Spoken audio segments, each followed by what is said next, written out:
Selamat pagi, perkenalkan nama saya Meilin Misha, NIM 11420060 asal Riau. Pada video kali ini saya akan menjelaskan uji pembahasan mengenai viskositas acara kedua praktikum mekanika fluida. Adapun tujuan dari acara ini ialah mahasiswa diharapkan dapat mengerti konsep viskositas pada fluida, kemudian dapat menguji dan menganalisis data yang diberikan untuk mencari viskositas fluida. Kemudian yang terakhir yaitu untuk mengetahui faktor-faktor yang mempengaruhi viskositas fluida serta penerapannya dalam kehidupan sehari-hari.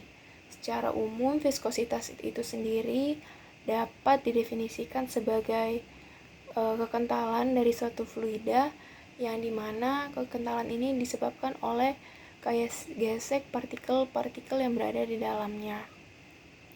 Nah, viskositas ini sendiri memiliki berbagai penerapan, terlebih di dalam bidang engineering atau teknik, sehingga perlu untuk dipelajari. Adapun dua metode yang diajarkan pada praktikum kali ini untuk mencari viskositas ialah metode Ostwald dan juga yang kedua ialah metode bola jatuh. Metode Ostwald menggunakan alat khusus yaitu viskometer Ostwald, sedangkan metode percobaan bola jatuh hanya menggunakan bola dan juga measuring cylinder atau silinder pengukurnya.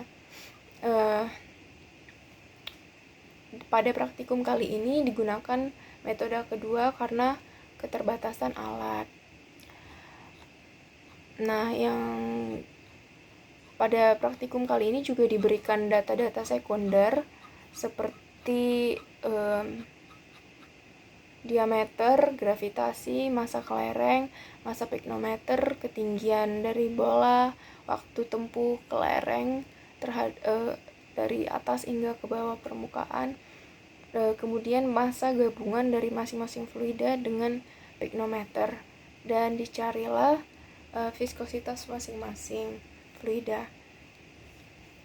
Viskositas sendiri dipengaruhi oleh berbagai faktor, di mana 4 faktor utama yang memengaruhinya ialah suhu, tekanan, berat molekul solut, serta konsentrasi larutan. Dari keempat faktor ini hanya satu yang berbanding terbalik, yakni suhu suatu fluida. Seiring dengan pertambahan suhu, maka terjadi lebih banyak ekspansi dan juga sehingga memberikan spasi lebih banyak oleh partikel, sehingga tumbukan antar partikel semakin sedikit, oleh karena itu gesekan semakin sedikit dan viskositasnya juga semakin sedikit.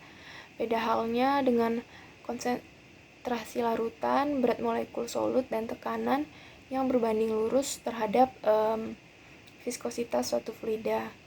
Berat molekul solut memberi suatu bentuk tekanan dari berat yang dimilikinya, sehingga menaikkan tumbukan antar partikel dan menaikkan viskositas.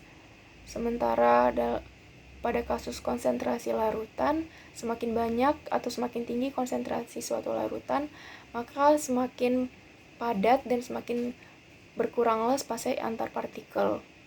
Oleh karena itu, tumbukan antar partikel terjadi lebih sering.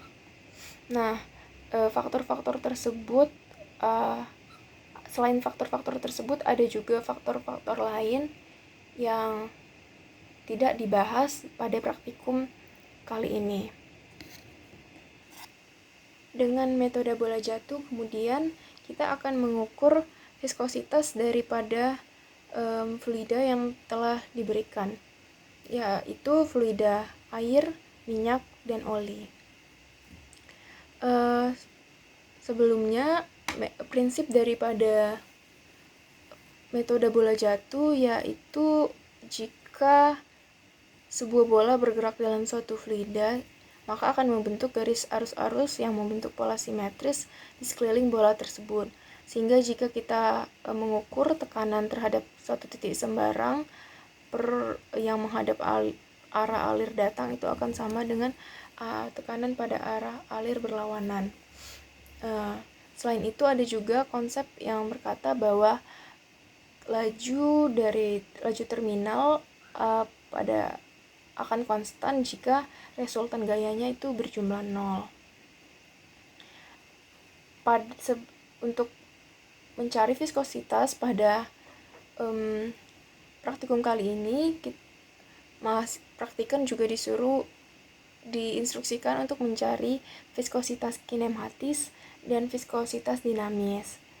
Viskositas dinamis dapat dikenal sebagai viskositas absolut, yang dimana adalah hambatan internal antara molekul fluida yang bergerak dan menentukan gaya yang menggerakkan dan merusaknya, atau rasio tegangan geser terhadap gradien kecepatan.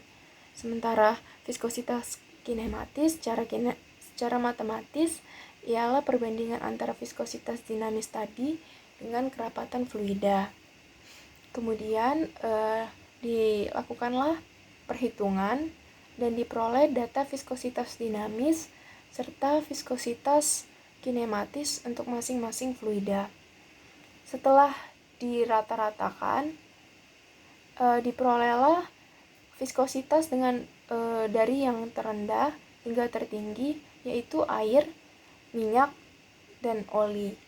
Hal ini cukup masuk akal karena perbedaan antara viskositasnya itu cukup besar, yakni masing-masing lebih dari 1, bahkan ada yang mencapai 2 dan lebih juga dari itu. Sehingga hal ini tentu kita bisa hubungkan juga dengan waktu tempuhnya.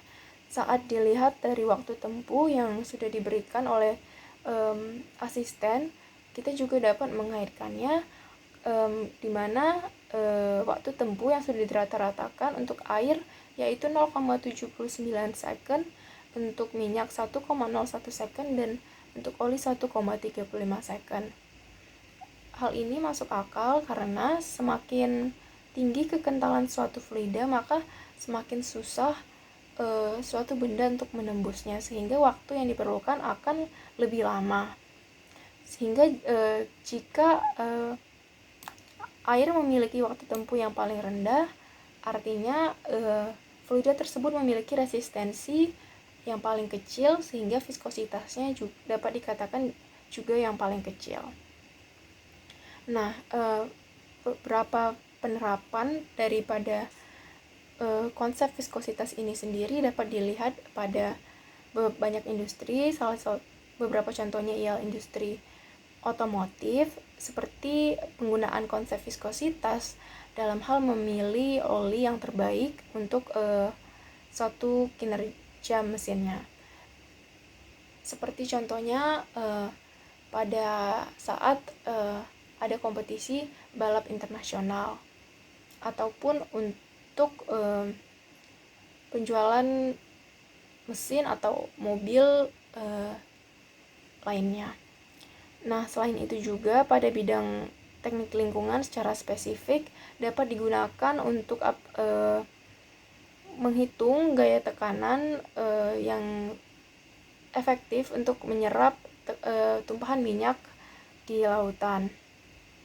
Ini juga dapat digunakan untuk pengolahan limbah cair agar prosesnya dapat berlangsung dengan aman.